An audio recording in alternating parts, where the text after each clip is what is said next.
have a chance tonight to talk about an extraordinary book, The New Digital Age, which the two of you collaborated in. I'm going to start with the obvious question. You've said that this is a book about technology, but more importantly, it's a book about human beings. What prompted you to write this book, and what prompted the two of you to write this book together? Well, so Eric and I met in Baghdad in 2009. He wanted to see what it was like traveling into a war zone and whether technology was relevant at all. So we show up there, and our security is waiting for us, but Eric's not moving because he's wearing a flak jacket, and before he does anything, he wants a full history of flak jackets. How they've adapted, why they work, how they've sort of changed since the beginning of time. But after the trip to Iraq, we traveled to more than 40 countries, looking at the ways in which technology is disrupting autocracies, ways that it's changing the nature of violence on the ground. And what we realized is there's an inherent connection between the Silicon Valley world and the geopolitical world that's really missing. First, I thank you very much, Dr. Rice-Condi, for doing this with us. It's a great privilege to be here. I do have one request, which is I want everyone to turn on their phones. We're in the phone business. We want you using your phone. We make money when you're doing that. What happened with Iraq was that my daughter Sophie, who's a student here at GSB, and I showed up in Iraq, and of course we put the flak jackets on, and we meet this guy, Jared, and she was videotaping the trip for various reasons, and we played them back. All we heard was Jared's voice. To fast forward, Sophie ultimately took the book that Jared and I wrote, and she's heavily credited with writing it into its current style. So thank you, Sophie, for doing that. I'd like you to think about, as Secretary of State, imagine if you'd had a technology arm that could implement technology that would actually fix a problem that was bedeviling you. Censorship, communications, empowering citizens, empowering women, something that was on your mind, and yet all you had were the tools of foreign policy. It just seems like in our industry, we should define ourselves with a somewhat higher purpose. Why don't our industry, the tech industry, figure out a way to solve these problems? I knew very little about foreign policy until I met Jared, right? And thank you for hiring him. I'm sure you sort of beat him into submission at some basic level here. So now he can sort of talk to me and say, look, these are the problems. I was struck by the horrific situation that most people are in the world in terms of governance, the horrific way in which women are treated, the corruption at every level of government. The majority of people, humans like us, don't have any of the benefits of any person here in the room. And yet our industry spends almost time talking about that. So the real genesis of the book was, why don't we not only identify what's going to happen to them, but also what the bridges are? After 2 years of going through this, we ultimately come out in the book, I would claim, with a pretty optimistic message. The world for the well-to-do world, us, is going to be fantastic in terms of fiber optics, computation, and so forth. We can talk about that. But for the developing world, where you have no connectivity at all, the arrival of the smartphone is a life-changing event. Because from this single device, you solve illiteracy, you solve empowerment, you get better governance, and these are folks who don't even have electric power and running water. You solve their business problem, their health problem, all of their needs can be met. And over the next 5 years, another 3 or 4 billion people will join us. The rough number now is roughly 2.4 billion people on the internet, roughly 3.7 people humans using phones. Those numbers will go to 5 to 6 billion in the next 5 years.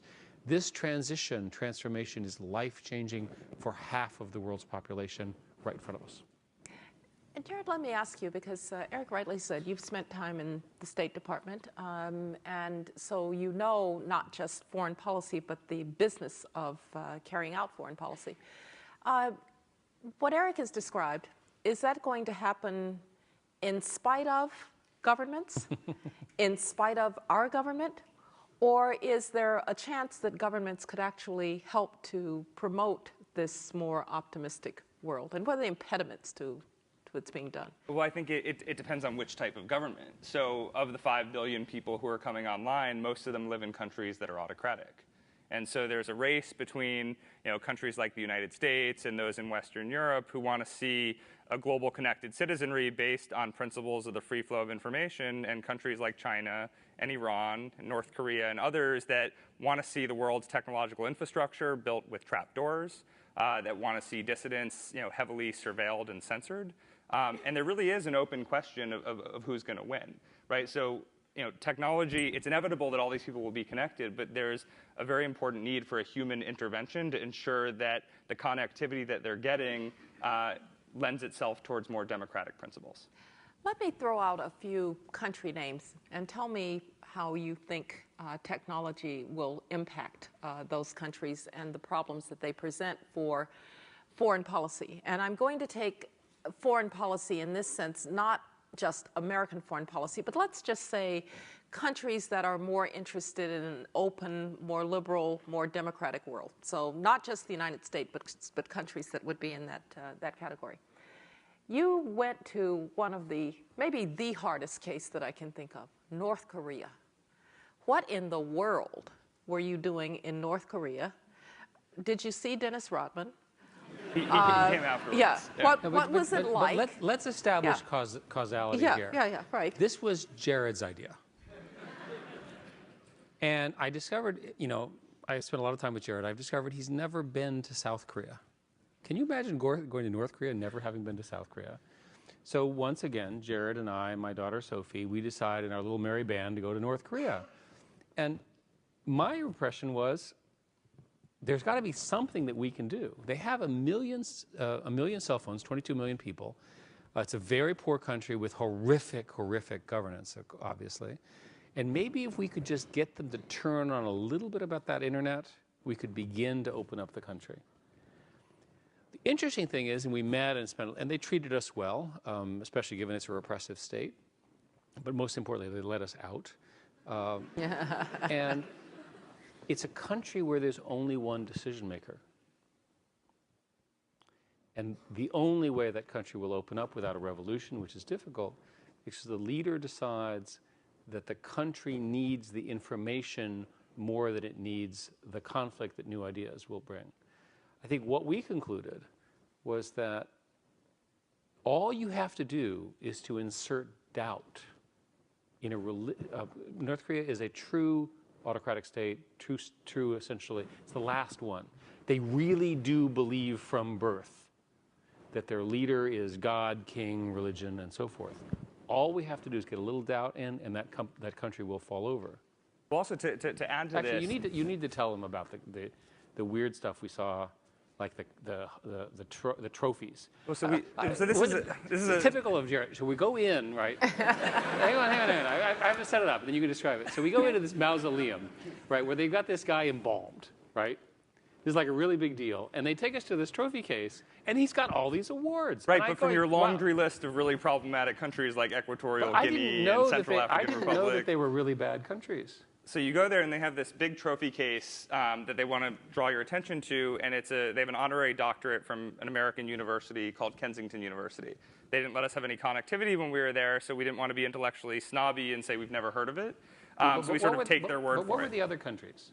It was Pakistan, Venezuela, Cuba, Iran, like some real winners. Yeah.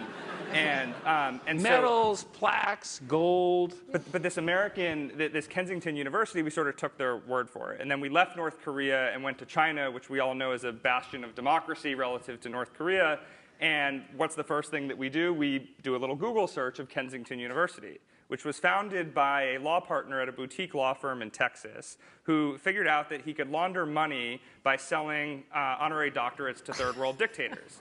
Now, somehow this guy graduated from law school, passed the bar, but wasn't the brightest person in the world, because when the FBI found out about this, he fled Texas thinking he was leaving the country, only to be arrested by the FBI in Hawaii. But back to your serious question about... No, but just finish the story. So we then said, what do we do with this information? And we realized that if we had told them, they would have ignored it. That was the most bizarre thing about North Korea. But there was also, there's an even more serious part of this, which is before we went to North Korea, we met with a number of defectors. And the defectors told us that the penalty for being caught with a smuggled smartphone in North Korea can in some cases be the death penalty.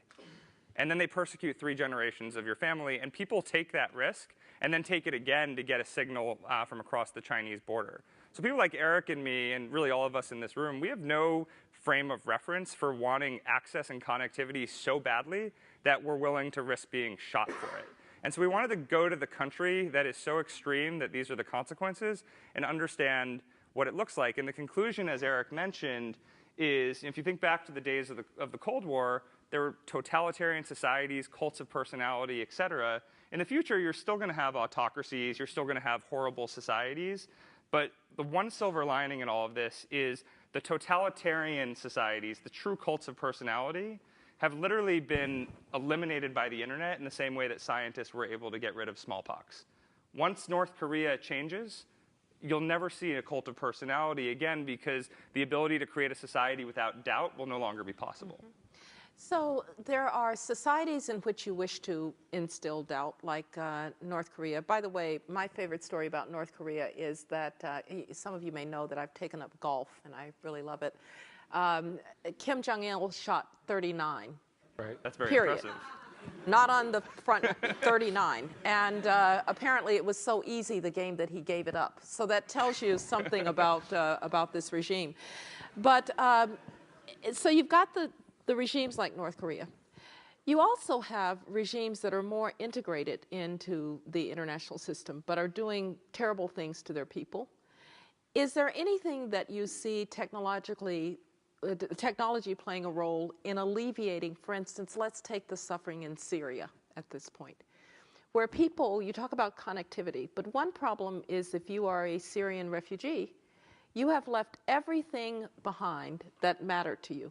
Is there anything that technology can do for the Syrian refugee, for instance? I was just on the Syrian border about 3 weeks ago, and I went to a number of refugee camps in northeastern Lebanon. And it turns out one of the biggest problems that the refugees have, among many, is dealing with the refugee organization bureaucracy. It's so bad and so difficult to get papers that refugees are literally going back to Syria to get documentation. So you think about the risk. But the problem that you have in Syria is the Syria context, basically creates a bug in our technological optimism because you have literally thousands of videos that are coming out of Syria, each one more horrific than the next. And it's doing nothing to increase political will on the part of states to intervene. At the end of the day, without a state-led intervention of some kind, the horror is not going to stop. I heard some horrible stories from Syrian friends of mine that I hadn't seen since I was living there in 2004 and 2005 about government checkpoints in Damascus, Homs, and Aleppo, where they stop you and they ask for your phone. They hold a gun to your head and ask for your login information. They then look at what's been posted on your wall by you or somebody else. My friend's brother told me that when their brother did this, they saw someone had posted a page sympathetic to the revolution on one of his social networking platforms, and a signal came from the checkpoint to the top of a building where they then shot him in the head. Technology can't fix that problem. This is a brutal regime doing terrible things. And I think it's important that we understand, because we're far away from it out here, that there are limits. It's a part of the solution, but at the end of the day, states are still the dominant unit in the international system, and they're the ones that have to take charge of these situations. So we've been debating this for a while because you just hate it when you find a bug in your model, right? And we all start from the premise that you empower individuals, and the thing that's new here is the empowerment of citizens around the world, right? We've never had a situation where people were so empowered. And it's all sorts of good and mostly good, but some bad things as well. So where does it break down? Well, the first place, in these countries, they shut down the internet because they're in a war. And so that's always a bad deal. But ultimately, knowledge and awareness is not the same thing as shooting guns, right? So if you're going to know everything, which is a reasonable presumption of the future, we're going to know every massacre. We're going to know the horrors. You're going to still have to have some way of stopping it, right? Now, you can do it with an international trial. In the book, we write that you could, in fact, begin the criminal trial of the war criminals during the time they're doing the criminals, right? And there's evidence that this kind of awareness is reducing the number of people being killed. So a cynical way of talking about the Ukraine is to say that only 78 people were killed in the square and they got a new government. And obviously every death is bad, but you could imagine that would have been 10,000 or 20,000 or 30,000. So awareness and knowledge probably reduces the number of deaths, and it probably constrains the misbehavior of these despots within reason, but it doesn't stop the killing. That's the question I have for you guys, our two foreign policy. Is there any solution to that problem aside from the traditional foreign policy? Well, the problem is, of course, that it presents governments that wish to show that they're on the side of international law and will not, that there will be serious consequences for that kind of behavior. You're still confronted with the question of what will those consequences be. So technology has, in some sense, put more pressure on governments to actually act in circumstances in which they actually have very few levers to pull. And I think we're seeing that in Ukraine today, probably because you see on television people tweet, they send out Facebook posts, they are showing what is happening in that square. When Czechoslovakia was invaded in 1968 by the Soviet Union, we didn't know what was going on on the ground. The television cameras couldn't get in. I was a little girl in Birmingham, Alabama. I remember it pretty well, but you couldn't really tell what was going on. Now you know exactly what's going on, but you still have to act. There's more pressure because you know, and still the tools are not there. So the question I keep asking is that sort of what's new, right? We've always had despots, we've always had bad people, we've always had good people, we've always had governments. Jared taught me about this Treaty of Westphalia and all of that kind of stuff. Created the state system. Stuff that you all know. I did engineering. Yeah.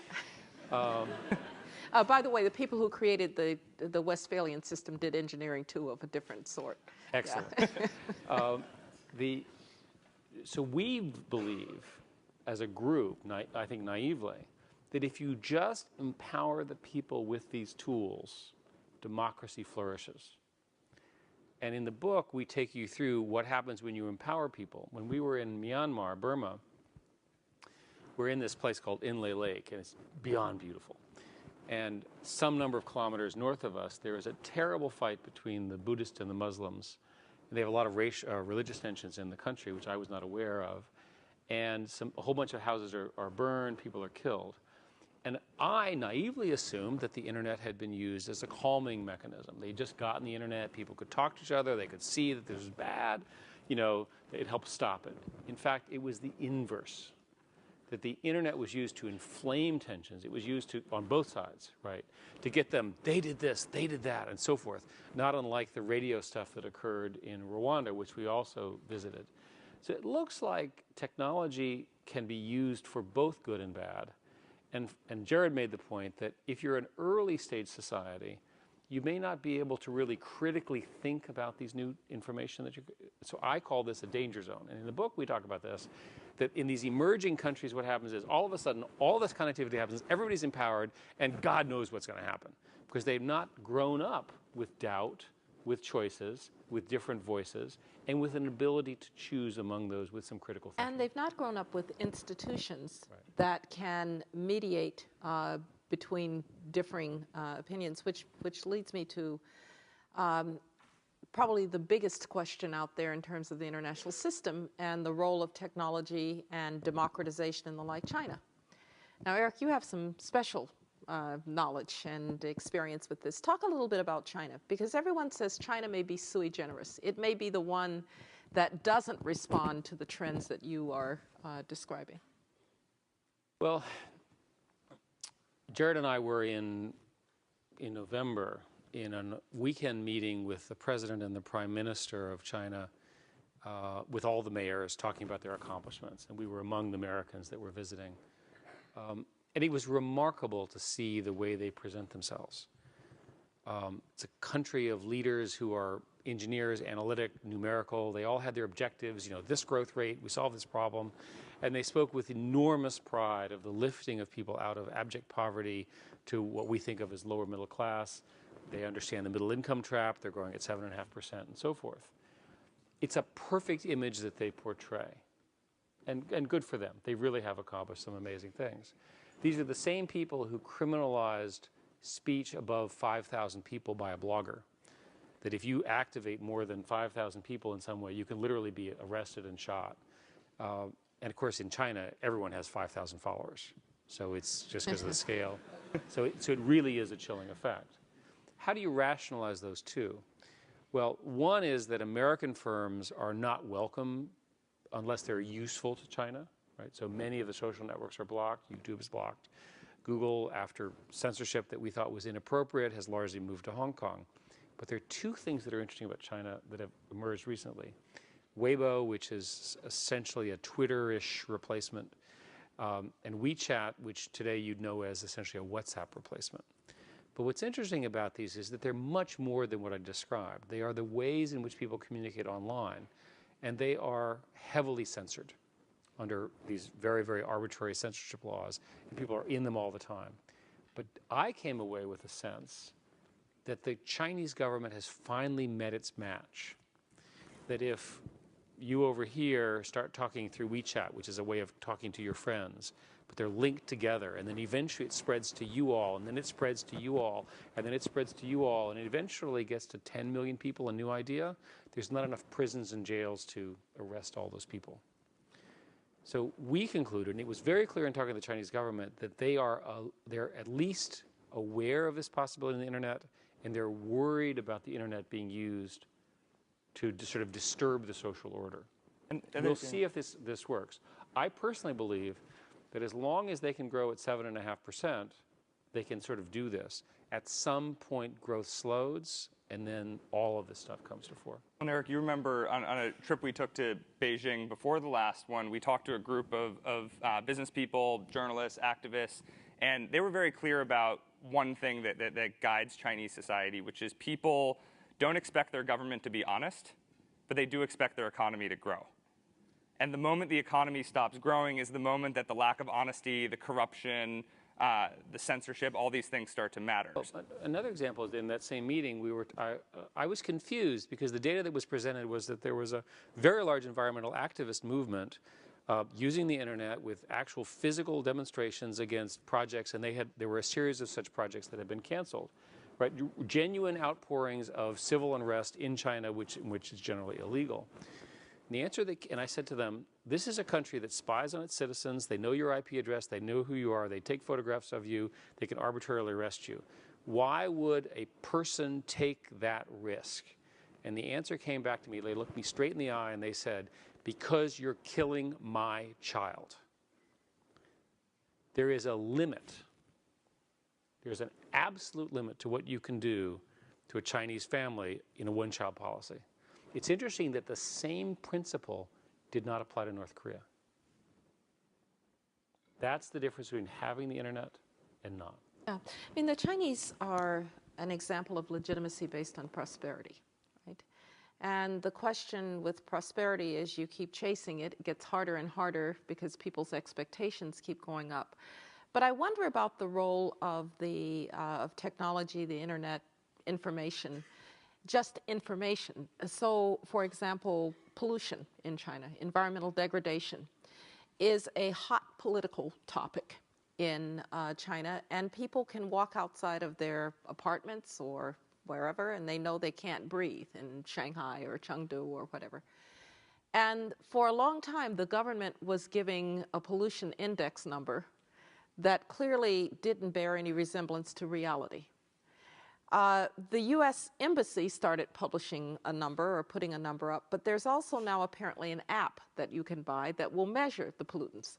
So just the provision of information challenges the monopoly on information that an authoritarian government depends on for control and acquiescence. Do you agree with that? And in China, this is going to be a particular challenge. So lots of people like to make the argument that China has a very sophisticated censorship apparatus. But in reality, China's about to go through an experiment that no other country in history will ever go through, and it'll happen just one time, which is 1 billion people are going to come online in one country in the span of a decade. You have to ask yourself the question, who are they? They are largely rural, often in the western province. They have no visibility into what's going on in the various urban environments in China.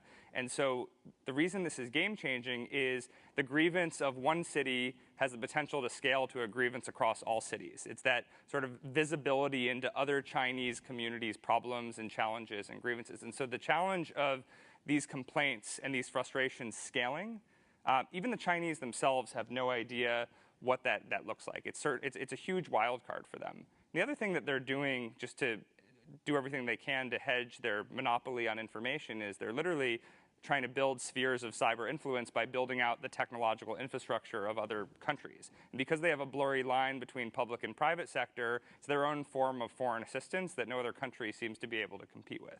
One of the things that we have talked about internally, and I think is fair to say, is that there are solutions to this level of censorship.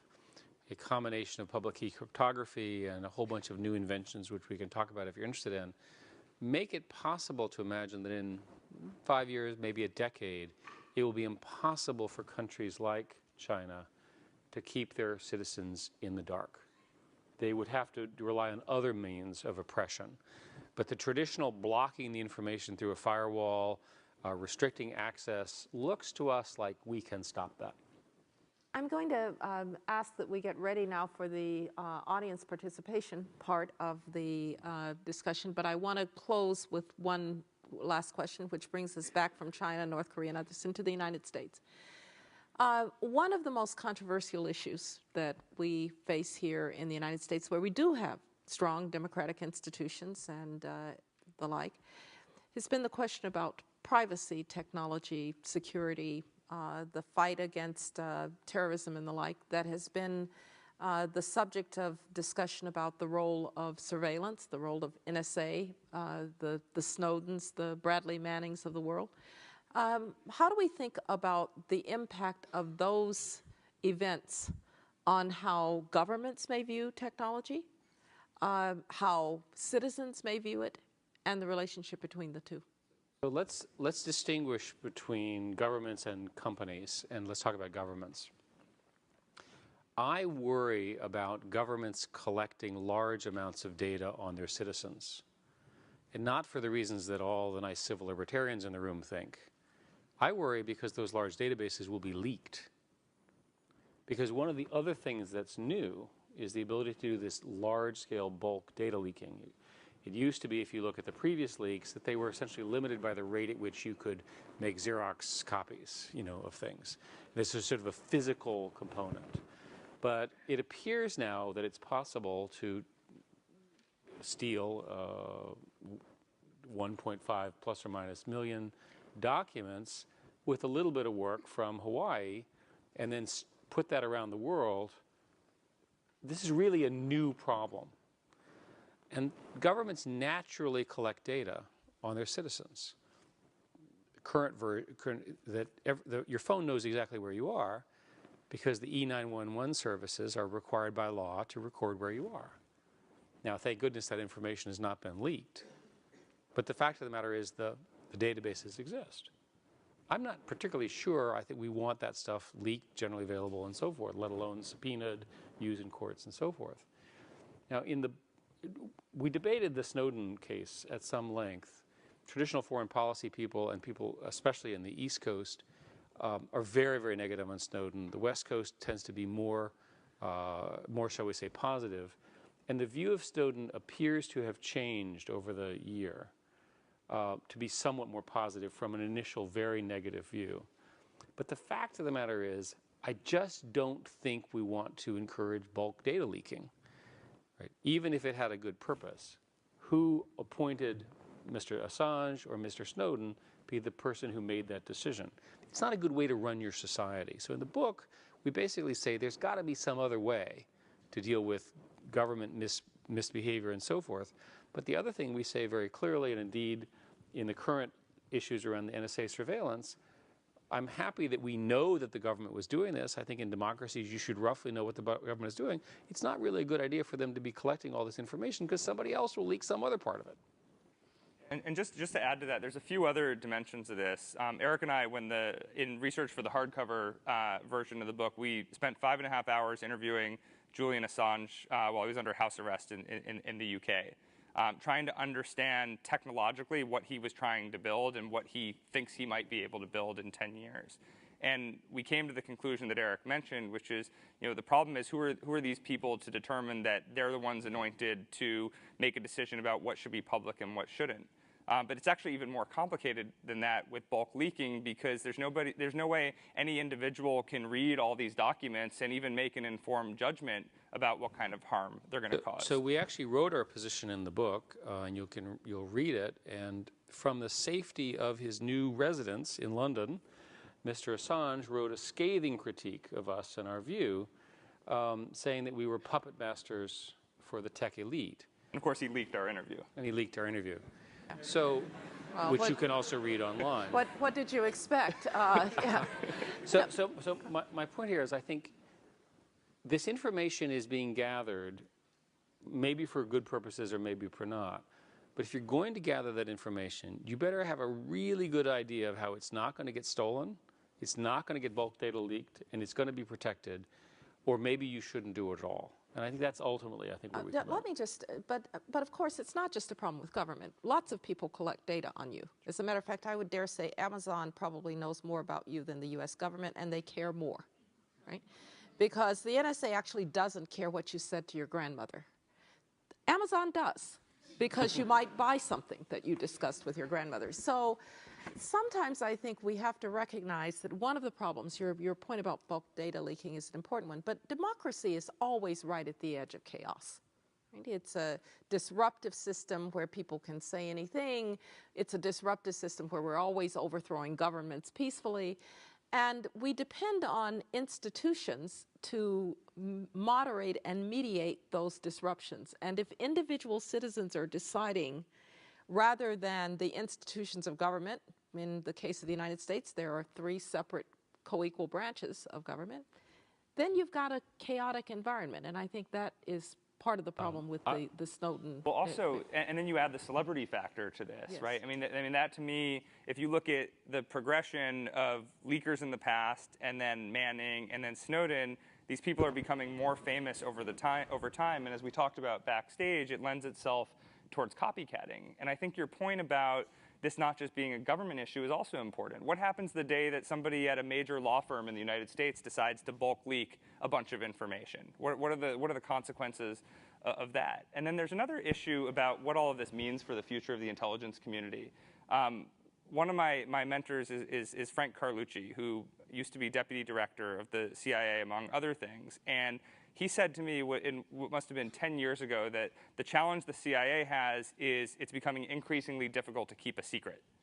And that was a decade ago. So the intelligence community has a real challenge that it has to overcome, which is how it continues to do its good work in an era where more and more there's a risk of things getting leaked. And I don't know the answer to that question. All right, we're now going to go to the audience participation. You talked about that you were worried about the country stealing your data. I'm more worried about you stealing my data. And the point is that the government shuts down for 7 days, nobody cares. Google goes down for 5 minutes, the world stops. And so the thing which I would like to ask you is, I control my government. I know that I'm electing this president. I don't control the Google CEO or chairman. Should there be elections for people who control our data? How do you bring accountability to tech? Thank you. Very good. Yeah. I was careful with my answer to say that you want to distinguish between governments and corporations. Governments have a monopoly on the use of force. They can actually send the police, they can shoot you, they can put in jail. None of those tools are available to corporations. And indeed, companies are subject to numerous laws, regulations, and so forth, not just in the US, but everywhere else. But the ultimate reason for you not to be too worried about us is that we depend on, at some basic level, your trust. And if there were a data breach at Google involving anyone, it would immediately become front page news all around the world, and millions of people would say, screw that, we're going to go use Bing. Right, seriously. So which is clearly not a good thing. So, So ultimately, the answer to your question is in a competitive market, right? The competition plus the regulations, plus the fear of regulations, plus the serious threat of civil and criminal penalties, which are in fact often applied to CEOs and chairmen, are your best defense.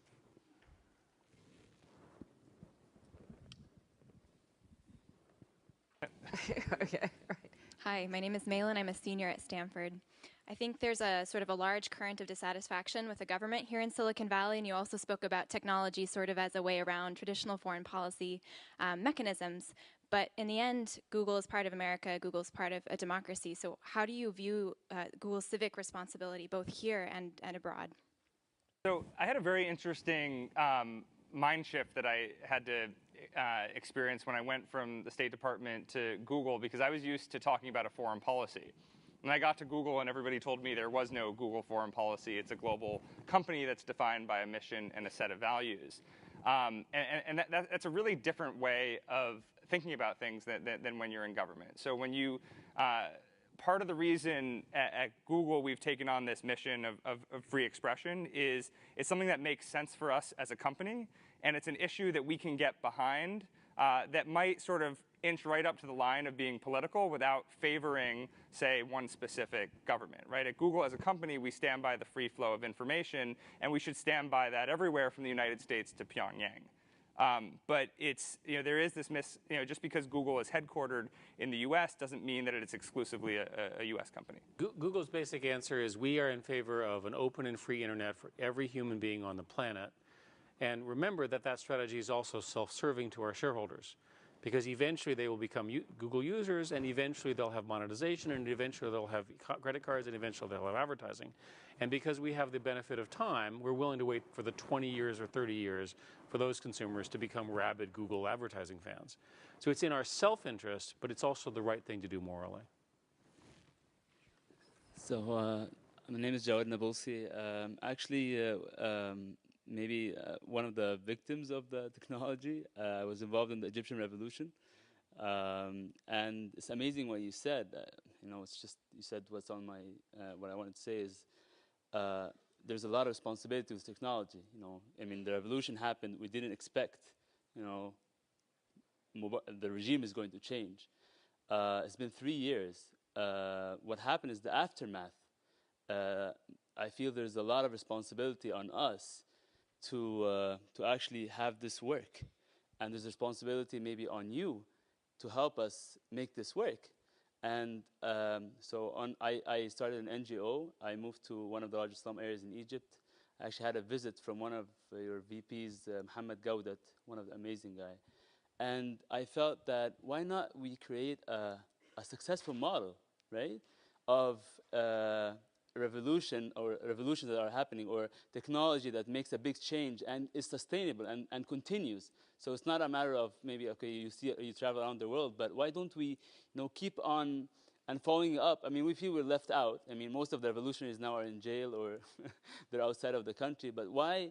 I mean, why some Google that was so interested and the whole world was like with us, and now they're like, just look to another part of the world. Although there's so much that can be done, to follow up on this and actually make this a successful story that can be replicated, in other youth who are going to take the lead and change their countries. Thanks. Yeah, I mean, our belief, and we write this in the book, technology has an empowerment bias, right? It obviously, empowers people to do extraordinary things. But when I look at the situation in Egypt, you see two challenges: a lack of institutions that can function and deliver basic goods and social services to the population, and two, it's very important if you start a revolution to make sure that revolution produces new leaders with new last names who can deliver better than the autocrat that you overthrew. And it takes time, right? So one of the challenges, you talked about expectations. Technology does raise expectations, and it's very easy for people to galvanize around the lowest common denominator, which is we don't like an autocrat that shut down our networks, let's get him out of power. But that's basically the only thing that anybody agrees on. And go ahead, Eric. In the book, we actually tell the story of Vodafone. And as you know, when it was Tahrir Square, they actually shut down the internet for 4.5 days, excuse me. And they sent out fake SMS messages, which were so stupid, everyone figured out that they were coming from the Ministry of Propaganda under Mubarak. When they shut down the internet, the average person in Egypt all of a sudden got a definitive message that the government was terrified, and people's opinion shifted in favor of the protests. So the internet was a key component of the first part of the revolution, but it provided very little help in the second part, which was identifying real leaders, doing the political negotiation, building the teams. I think it's fair to say that Ukraine, which has many problems unrelated to the internet, has the same problem, right? The guy that they didn't like has now fled the country. They can't agree on a new leader, but now you've got all of these people who are very sophisticated, very internet connected, saying, where's my government? Why haven't you fixed everything right now? So pity the revolutionary leader who takes this emotionally charged thing and has no time to operate. And that's a fault of the internet. Okay. Yes, if I could just, on this point though, it's also the case that these things really do take time. No revolution on the day after is actually successful. That's the thing to remember. From the French Revolution, the American Revolution, no revolution is successful the next day. Because technology, I think, is an accelerant of underlying trends. It actually is neither a cause of what happens after, nor is it a solution to what happens after. And so the question is, can it be part of a solution going forward? And I think that's really the interesting question for those who promote the optimistic technological future. Let's see, where is the next question? Okay, yes. Hi, my name is Tim. I'm an undergrad as well. My question has to do with the ways we can use technology to change institutions in the Western world, or generally you could call good governance, right? And the question is that historically we've relied on a very strong signal about public opinion every 4 years, or whatever the election cycle is.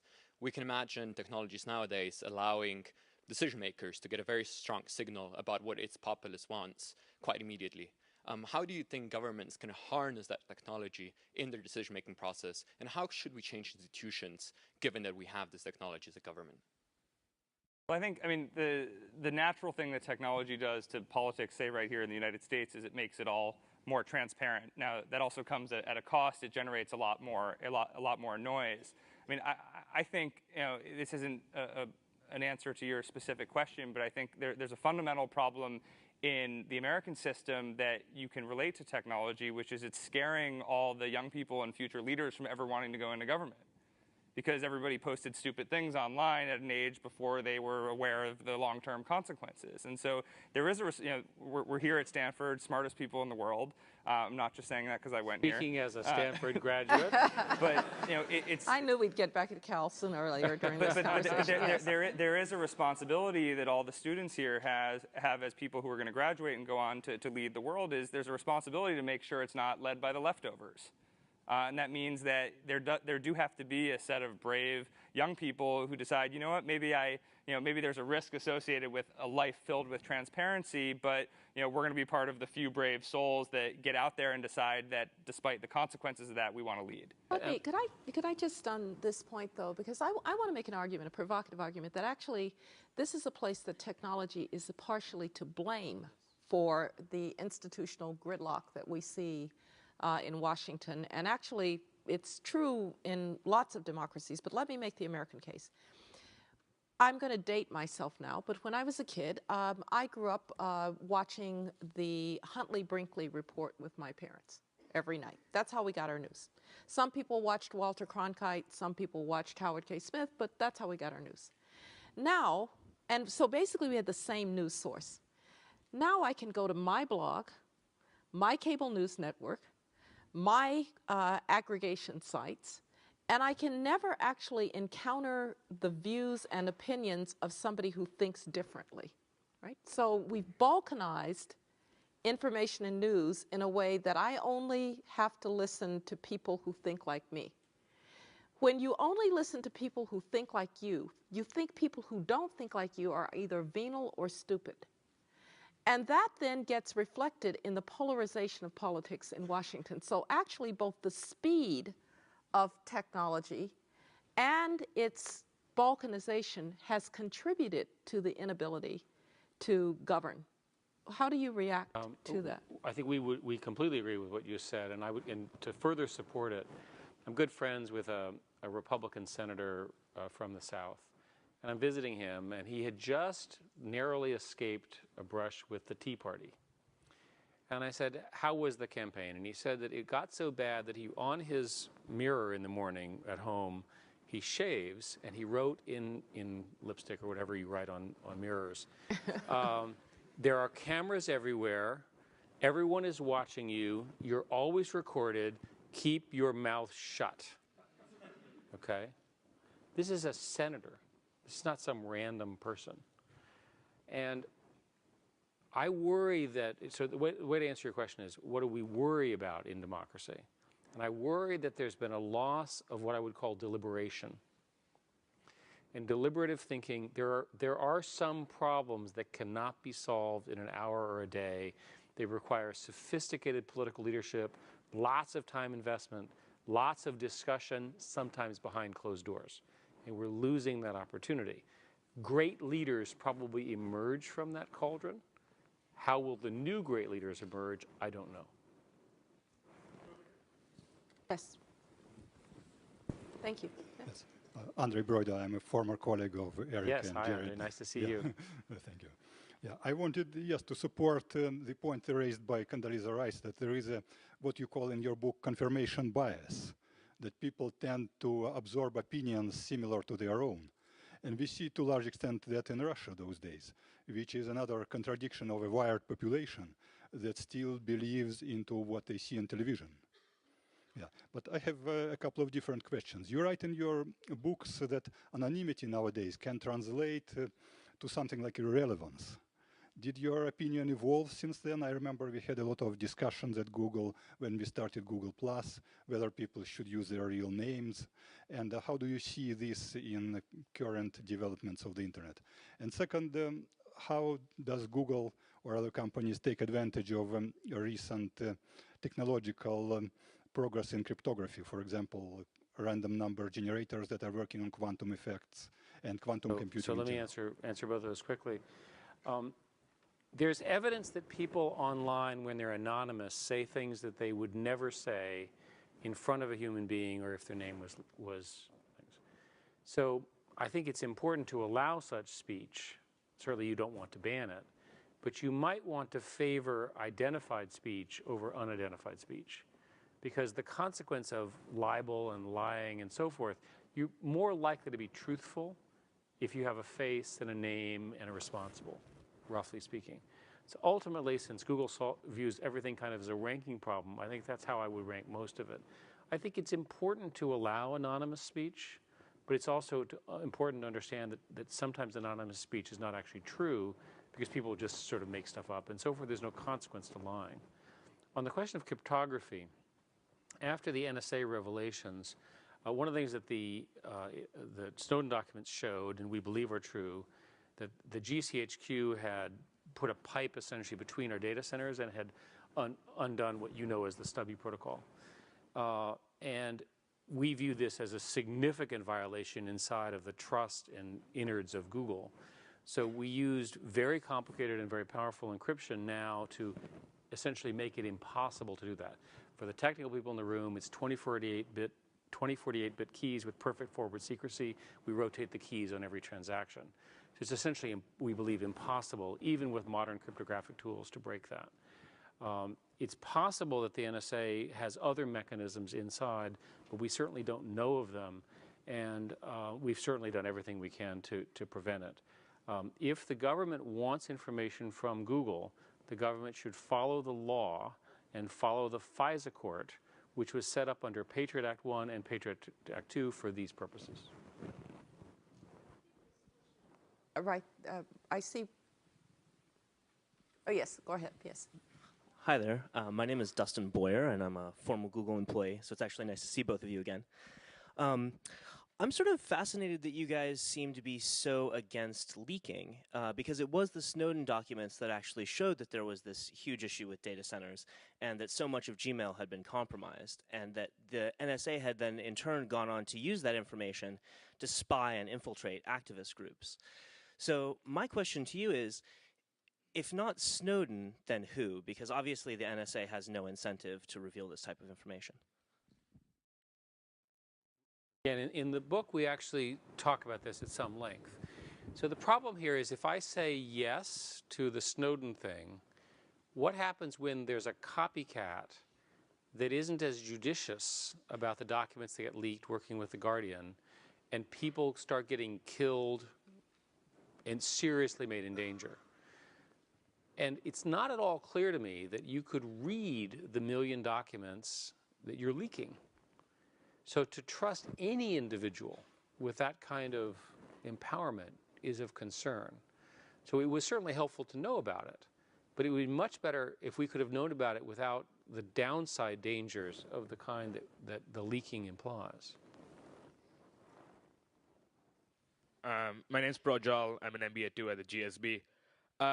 We spoke extensively about sort of the bottom-up adoption of technology and how that affects revolution and democracy. But what I was interested in your perspective on sort of more top-down adoption. So countries like Singapore, which have been fairly autocratic for a long time, but I think have done an excellent job in using technology to empower the citizens, create better citizen services, and create a more open society while sort of maintaining the benefits of having some closed-door conversation. And although it's often laughed off as being small, are those models things that people look to replicate in other places? So we spent quite a bit of time with the Prime Minister of Singapore, and he's interviewed in the book, and he tells the story of how people react to the sort of social information in various examples of what happens between the apartment buildings in Singapore. Singapore's done a fantastic job of building a knowledge society and connect everything, and they have, for what is largely a one-party democracy, they have an unusually open view of the internet. They only block, according to them, 100 sites, and they do that in order to point out to you that they can block it. So it may be that culturally, because it's largely Mandarin Chinese, it's a small country, and it's of course physically smaller, they get a different effect that wouldn't necessarily scale to hundreds of millions of people of different religions and interactions. And I caution against generalizing from the sort of wonderful stories of the Netherlands and Singapore and so forth, which are homogenous, small, ethnic, and largely well-run countries. Eric, do you want to add anything to that? Yeah, and, Eric mentioned, well, it's also worth noting Singapore is one of only 2 countries in the world whose leader is a computer scientist. Estonia is the other. But Eric mentioned a story that the Prime Minister shared with us. It's actually a story about curry. And there's a message in the story that I'll get to in a second. Basically, there was a dispute between 2 people who shared a hallway in an apartment complex over the smell of curry in the hallways. And in typical Singaporean fashion, they brought a mediator in to negotiate, and everybody was fine until the mediator went public with her story, and political opportunists decided to seize this as a chance to talk about how foreigners were coming in and taking Singaporean jobs. Go figure. A bunch of people got together online and declared a national day of curry cooking. And the Prime Minister, to his credit, acknowledged that this really scared them. And he said that they started to see dissent build online, and he acknowledged that they overreacted to it. And the overreaction to what was in fact a very small number of people really having good fun with something ended up putting people in the streets. And the lesson from this is there's a dilemma that autocratic leaders will face in the future, which is having to distinguish between what's real and what's noise. And many autocrats in the future, at some point, they'll overreact to that noise and create a disturbance that ultimately they can't control. I'm Theo Milanopoulos. I'm a Stanford alum and PhD student in political science. Dr. Schmidt, I wanted to reinforce a point that Dr. Rice made about the motivations that the NSA and companies like yours might have in collecting metadata. It seems to me that the NSA, if it could get out of the business of data collection, it would do it in a heartbeat, in the sense that the larger and larger amounts of information that it collects makes its job actually more difficult, in the sense that it becomes finding a needle in a much larger haystack. So it seems to me that the NSA would love not to have to collect this data, but the terrorist threats keep coming, and that the day on September 12th, the question won't be why didn't the NSA do more to protect my privacy. It will be why didn't it find the needle in the haystack. My second point.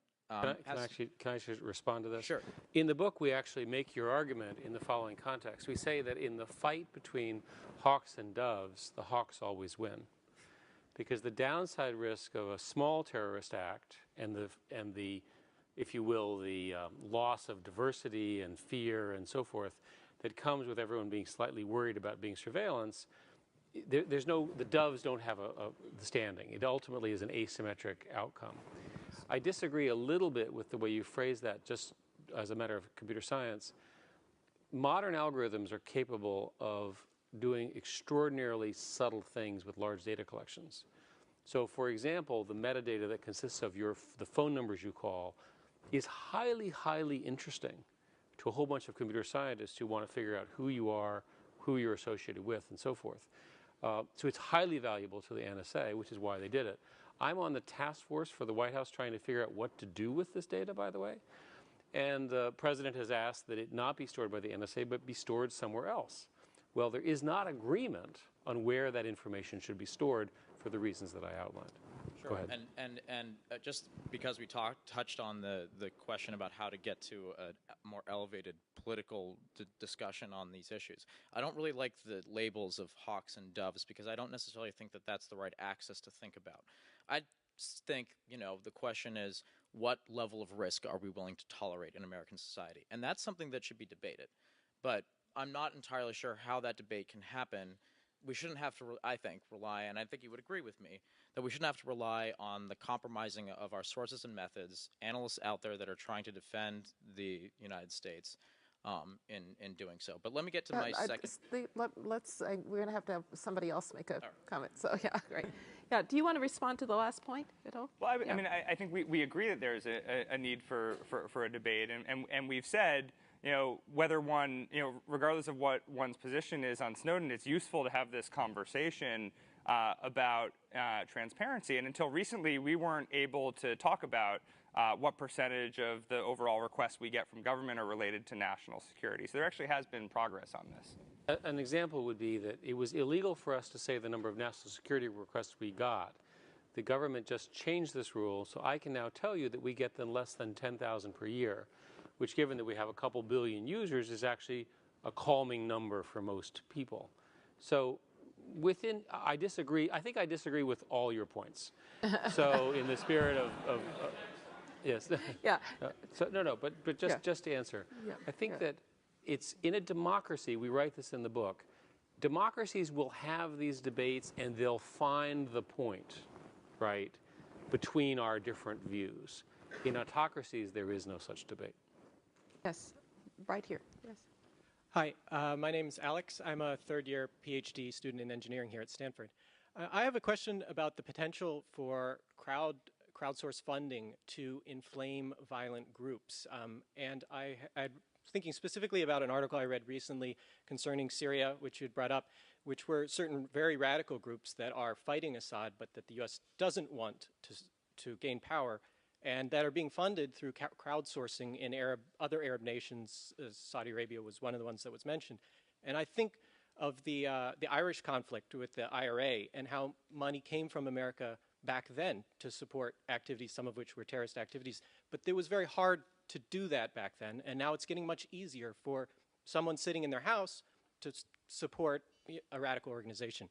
What do you think about this? That's a really excellent question. And we touch on this in the book, and I think I go back to Syria as an important context. So it's not just about crowdsourcing money for groups engaged in hostile activities. It's also about crowdsourcing people. So Syria, in addition to fighting a physical civil war, it's also fighting a cyber war, which is being led by the Syrian Electronic Army. What the Syrian Electronic Army has started doing is crowdsourcing foreign fighters, not with guns, but from the former Soviet Union to come and fight the cyber war. And it's interesting, there's about 15,000 foreign fighters physically fighting in Syria. About a third of them come from Europe, and about a third of those from Europe are converts, which is just sort of an interesting data point. But Syria is the first example that I can think of where you have software engineers that are sort of added to the equation fighting a totally different type of war on top of the one that we're familiar with. And if you think about Iraq, for instance, obviously we're familiar with sectarian violence that's played out there and played out in Syria. When you think about sectarian violence, and then you think about something we're all familiar with, which is cyberbullying, it's really the sort of next stage of this, when cyberbullying becomes better organized, better funded, and in some cases state-sponsored, which gets to your point. If one demographic or one sect or one group is disproportionately able to garner resources to terrorize a rival population, both in the physical world and also online, it's doubly as damaging. We're gonna run out of time very quickly here, but I want to close the conversation by posing a question that was actually flashed at me from the audience. Very interesting question. And then to just give you each a chance to say a few words that you'd most like us to remember about this evening and about your book. But someone asked me, do you have a view on Bitcoin and Bitcoin Jared, so what happened to those Bitcoins you were buying? Yeah. I think this was your idea. Yeah. So how about regulation? I mean, we talk about a free and open internet, but there are certain things that are going to have to be regulated. And if ever there was something that we expect governments and central banks to control, it's currency. So how about this impact of this new idea? I think a lot of people are obviously talking about Bitcoin right now, and it is right to talk about it as cryptocurrency because Bitcoin is just one example of this. And while the focus is on cryptocurrency, it's also important we talk about the digital wallets and all of this, because let's say even if you have a regulated cryptocurrency or an unregulated one, without a digital wallet, it's ultimately a flawed ecosystem. And this is what happened in Canada. The Canadians tried to create their own regulated cryptocurrency called Mintchip, which was pegged to the Canadian dollar. But then all the wallets started getting hacked and people's money got stolen, so they ultimately decided to sunset it. But I think the challenge is there's a small number of people that want to engage in an unregulated economic system. And there's no shortage of examples of people that have been trying to use Bitcoin for money laundering, for fraud, and ultimately without regulation, a lot of this is kept in check. But the inevitability of cryptocurrency is something that I think we should all agree is likely, but whether Bitcoin is the model is a different question. I should say that the architecture that Bitcoin represents is of enormous computer science interest. The gentleman who invented it, who is now thought to be somebody who lives in Europe, and he never really identified himself, came up with a way to make digital copies of things that cannot be further copied. And that is useful in many, many areas of the future. So even if Bitcoins become very controversial for the reasons that you're identifying, the underlying accomplishment is a very interesting new thing, and you'll encounter it. It's essentially a way that copies are regulated and new copies are not allowed. That's pretty interesting. Okay. All right, as a closing point, what would you like us most to remember about this evening and also about your book? What should we take from this conversation? Do you want to start? Sure. And before I say, I would like to just personally thank you again as well. And it really is amazing to be back here at Stanford. It's also very, it's a unique situation to sit in between my former boss and my current boss. It feels like a lot of accountability, and I almost feel like I'm going to get graded or hopefully compensated or something something at some point. But I've spent I still consider myself a young person, but I've spent my short professional life working really hard at figuring out what we do about repressive regimes. And in the short time that I've been doing this over the past decade, it's become increasingly possible for all of us to play a role in this. And so the old model is the government was autocratic and repressive, and we basically had to rely entirely on states to change those systems. And the reality is, because of computer science, because 5 billion new people are going to be connected, and because it really is still a wild card as to whether or not the repression that exists in the physical world will spill over into the online world, it's optimism, but with the caveat that it's a challenge to all of us. And I look out at this audience, and it's the first generation that is going to be going into leadership roles, understanding both technology and geopolitics.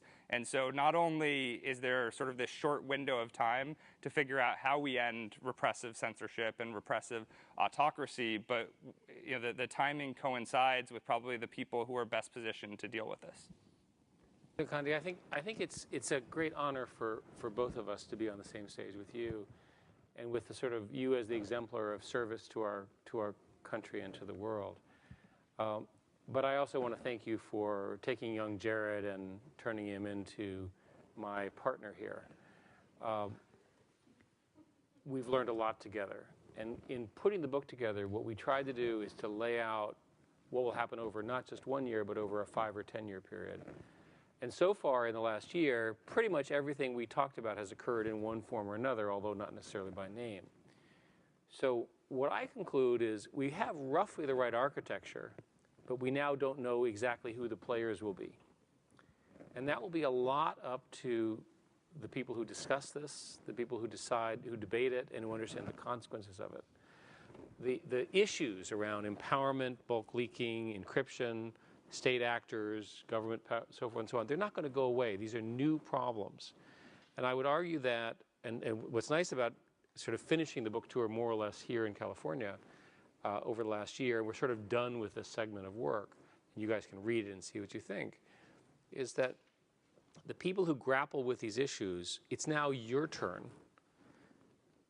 government leaders, student leaders, business leaders, and so forth, to figure out what you're going to do into this new digital age. Right? And there will be huge wins, huge empowerment, huge improvements ahead of us if we do the right things. I still come back to my core bias, which is that I'm an optimist about people. And I think that the empowerment bias that Jared described, it's such a great story. And I would never want society to somehow stop that or slow it down. I think both of us have decided to spend our lives working on this problem. And we're glad that you have, because you are both exemplars of trying to put ideas into action. And I want to thank you very much for wonderful conversation this evening. And I want to encourage all of you, if you have not, to buy The New Digital Age, Reshaping the Future of Peoples, Nations, and Business. Thank you so much.